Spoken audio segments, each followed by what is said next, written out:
উত্তরের সীমান্ত জেলা পঞ্চগড়ে দিন দিন বাড়ছে শীতের তীব্রতা।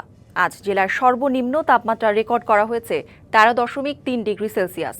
ভোরের কুয়াশায় শুভ্র শিশির দোল খাচ্ছে ঘাসের ডগায়। আগের চেয়ে তাপমাত্রা কমে বাড়ছে শীতের অনুভব।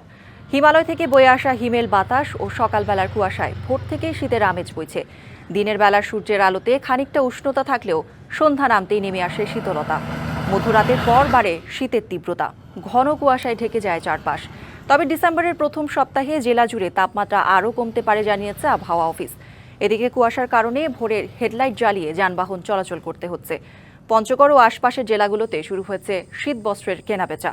বাজারে বেড়েছে কম্বল, লেপ ও জ্যাকেটের চাহিদা। অন্যদিকে বেড়েছে শীতজনিত রোগ। হাসপাতালগুলোয় বেড়েছে রোগীর সংখ্যা। বিশেষ করে শিশু ও বয়স্করা শীতজনিত রোগে আক্রান্ত হচ্ছে।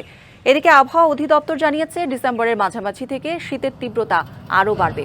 দেশে শৈত্যপ্রবাহ শুরু হওয়ার সম্ভাবনা রয়েছে উত্তর ও পশ্চিমাঞ্চলের জেলা পঞ্চগড়, ঠাকুরগাঁও, দিনাজপুর, রংপুর, কুড়িগ্রাম, নওগাঁ, নাটোর এবং রাজশাহীতেই শৈত্যপ্রবাহের প্রভাব বেশি অনুভূত হবে। নতুন এবং ফিরে আসা গ্রাহকদের জন্য নগদে চলছে ক্যাশব্যাক সহ প্রতিদিন হাজারো উপহার জেতার সুযোগ। হবে আশা আর ফেরা, সারপ্রাইজ সেরা।